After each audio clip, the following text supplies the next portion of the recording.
Welcome to Told in Stone. If you enjoy my content, check out my two new channels, Scenic Routes to the Past and Told in Stone Footnotes.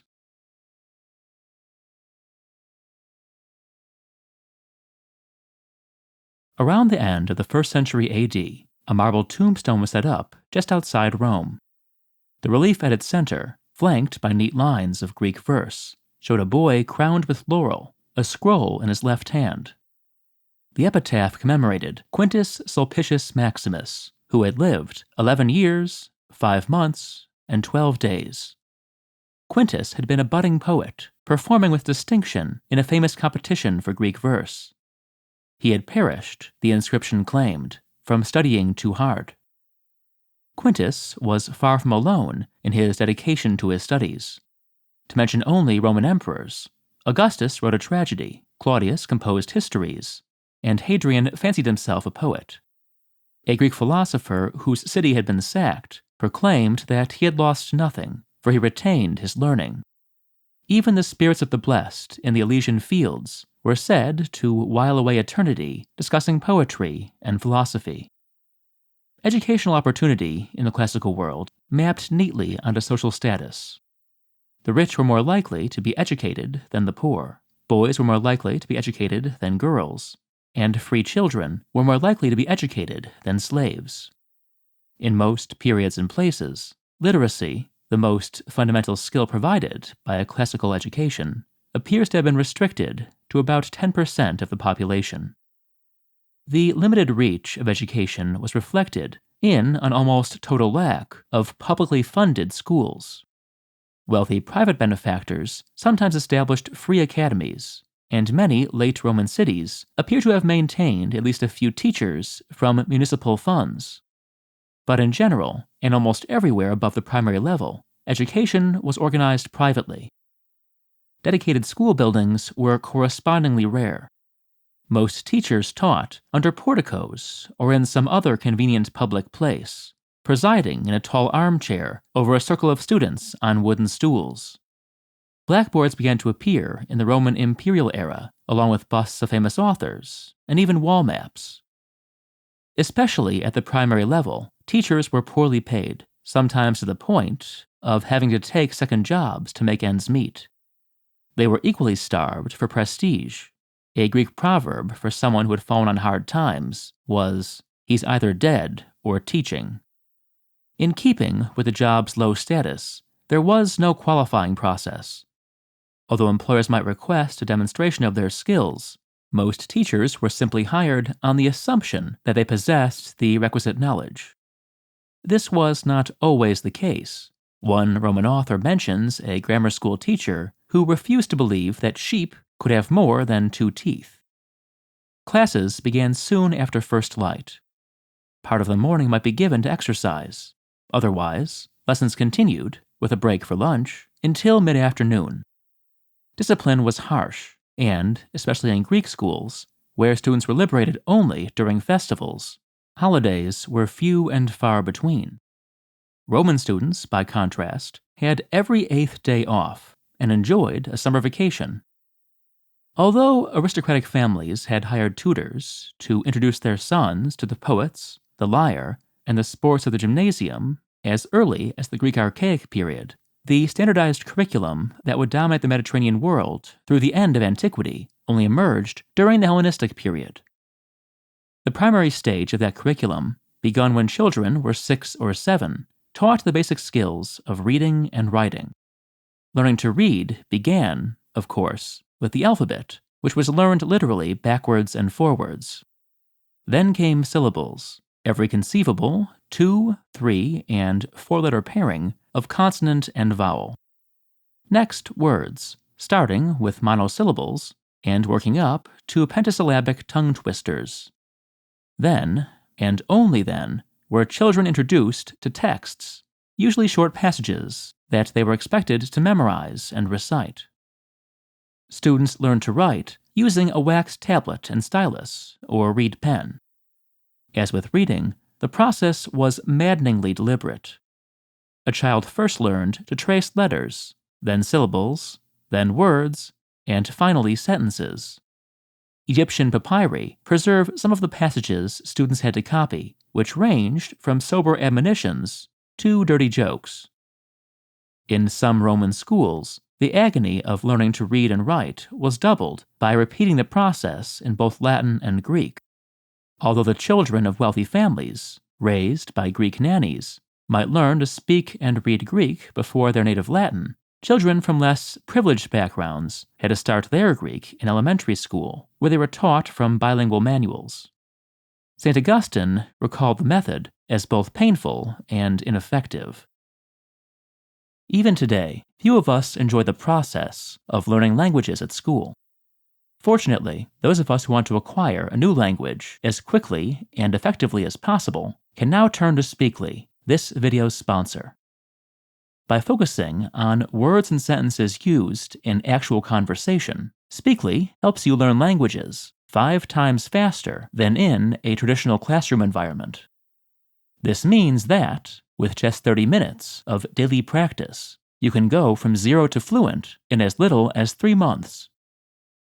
Speakly offers everything you need to learn a language, with exercises in speaking, writing, and listening, and even music recommendations. In addition, Speakly is the only app that allows you to choose how you want to learn vocabulary, whether through writing exercises, multiple-choice quizzes, or a combination of both. Speakly is available both on the web and as a mobile app. For a 7-day free trial and 60% off if you begin an annual subscription, click the link in the description and start learning a new language today. Back to school. Arithmetic at the primary level seems to have consisted of little more than teaching students to read and write the names of numbers, though some Roman schools also covered the rudiments of adding and dividing fractions. A more substantial introduction to arithmetic operations and Euclidean geometry would come, if at all, at the school of the grammarian. Only a small fraction, perhaps 5%, of the students who learned to read and write moved on to the school of the grammarian, the secondary stage of a classical education. The grammarian's task was to teach the works of the poets.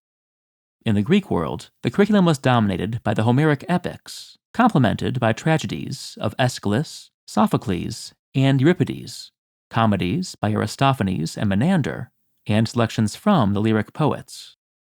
In place of Homer, Roman students read Virgil, alongside the comedies of Terence, selections from Horace and Ovid, and, in some cases, such prose authors as Sallust and Cicero.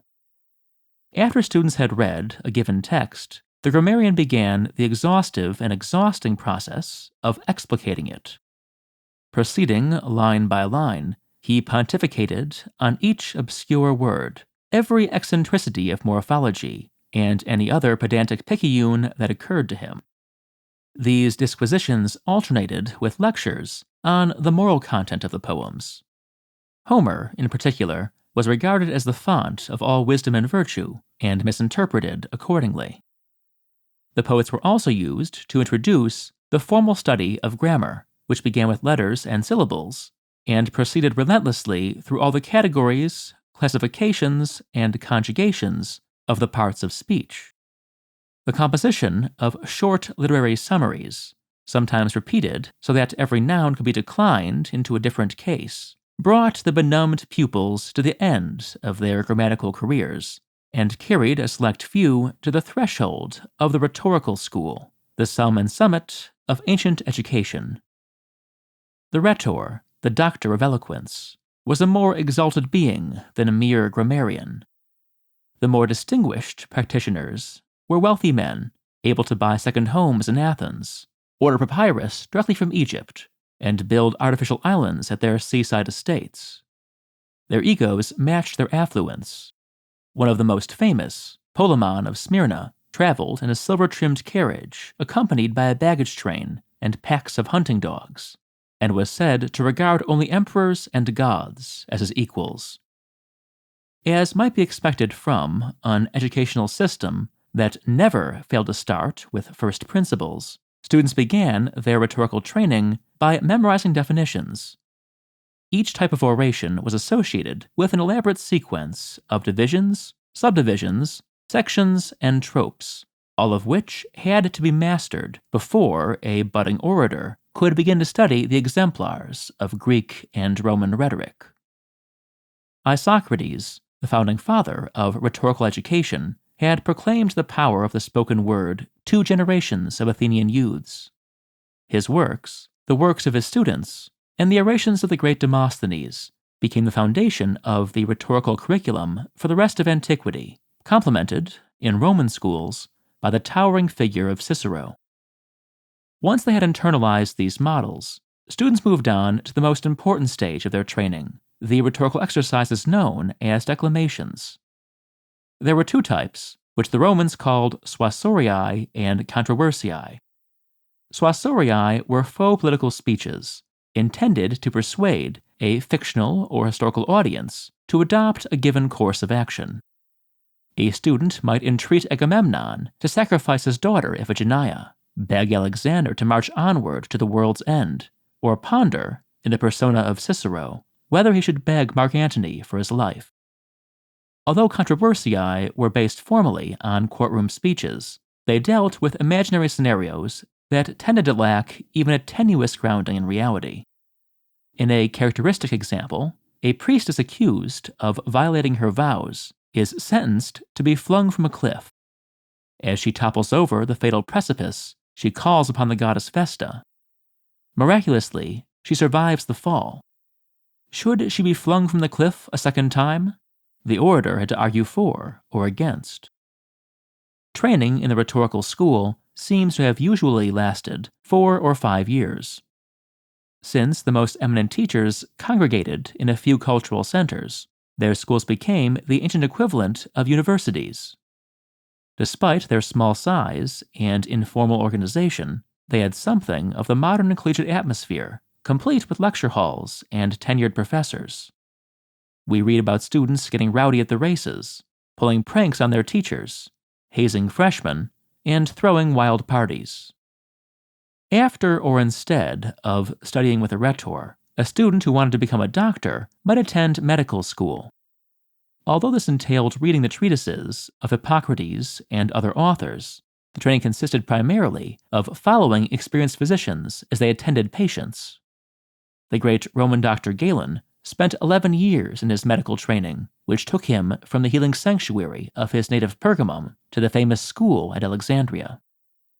Traditionally, legal training had consisted of little more than an apprenticeship, during which a young man attached himself to an eminent lawyer and learned by listening to him as he met with clients and argued cases. During the Roman imperial era, however, instruction became more formal, with law schools emerging at Rome, Beirut, and, eventually, Constantinople. At the Beirut Law School, students spent 4 or 5 years working through the curriculum, which began with the Institutes of Gaius and culminated in intensive study of the imperial edicts. Instruction in philosophy was never so systematic. Most schools consisted of a small group of thinkers, unified by fierce devotion to a master's teachings.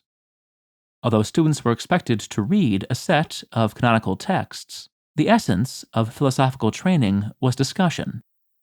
Teaching proceeded by conversation and debate, alternating with lectures on points of doctrine. A classical education, philosophical or otherwise, struck some early Christian thinkers as superfluous or immoral. What, thundered Tertullian, does Athens have to do with Jerusalem? This came, however, to be a minority view. St. Basil of Caesarea composed a treatise explaining that young Christians should read the Greek classics, since these texts prepared the mind to engage more deeply with Scripture. And so, as the Roman Empire became Christian, its educational system continued to be firmly rooted in the classical tradition. Although the collapse of the imperial order in Western Europe would leave monasteries as almost the sole repositories of learning, the traditional curriculum persisted in the Eastern Roman Empire until the fall of Constantinople.